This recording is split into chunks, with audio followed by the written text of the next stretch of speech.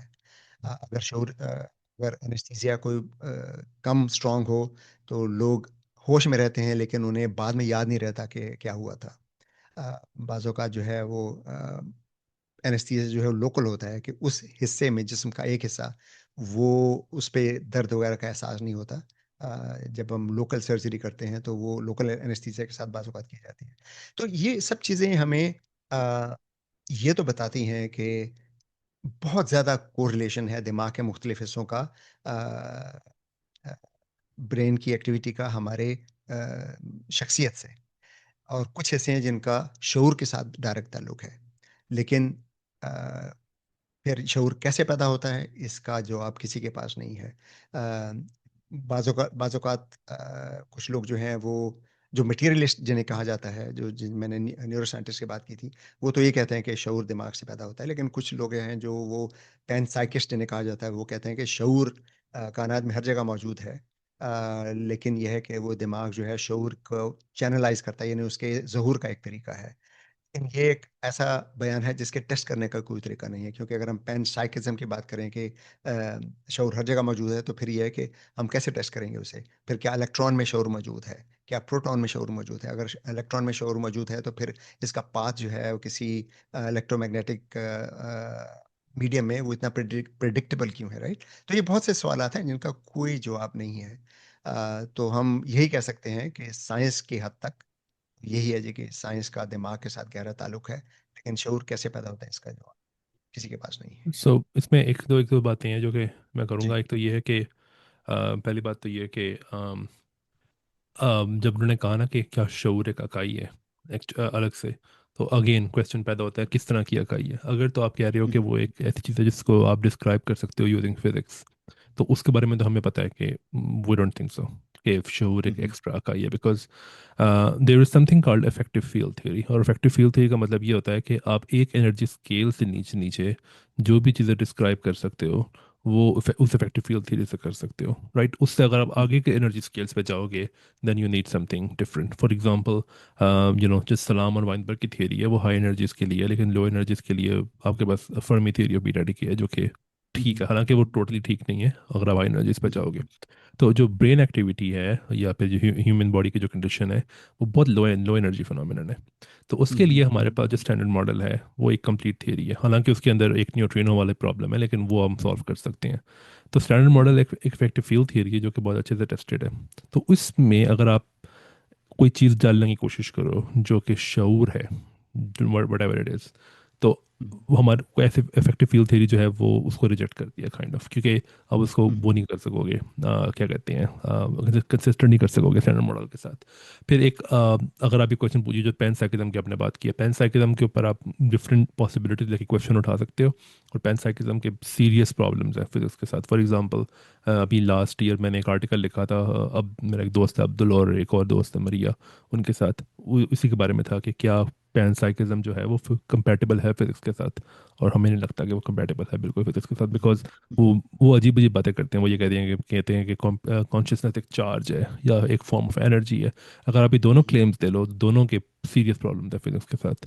پھر اگر آپ یہ کہو کہ ایک چارج ہے تو وہ کون سا چارج ہے؟ دو طرح کے چارجز ہوتے ہیں فزکس میں, کے چارج اور گلوبل چارج, دونوں کے پرابلمز ہیں فزکس کے ساتھ. تو مجھے لگتا ہے کہ پین سائیکزم ٹھیک ہے. دوسری بات یہ ہے کہ جو آپ نے بات کی کہ یہ چیزیں جو ہیں یہ کچھ حد تک فلاسفی کا حصہ ہیں. تو جو فلاسفی آف مائنڈ ہے اس کے اندر ایٹ لیسٹ دو دھڑے ہیں. ان میں سے ایک ہے اس کو کہتے ہیں کمپیٹیبلسٹس, جو کہ یہ کہتے ہیں کہ فری ول اور فزکس کمپیٹیبل ہیں. پتہ نہیں کیسے لیکن ہیں کسی طریقے سے, رائٹ. اور دوسرا جو دھڑا اس کو کہتے ہیں ڈٹرمنسٹس. وہ یہ کہتے ہیں کہ فزکس جو ہے وہ ڈٹرمن کرتی ہے کہ آپ کا بیہیویئر کیا, آپ کے پاس فری ول نہیں ہے, ٹھیک ہے. اب میں جو ہوں وہ ڈٹرمنسٹ کیمپ پہ آتا ہوں, لیکن جو کمپیٹیبلسٹس ہیں وہ ہیں, ٹھیک ہے. اچھا, تیسری بات یہ ہے کہ یہ انہوں نے بات کی کوریلیشن اور کازیشن والی. تو اگر آپ اس کانٹیکس میں نہ دیکھو پرابلم کو, شعور والی پرابلم کو,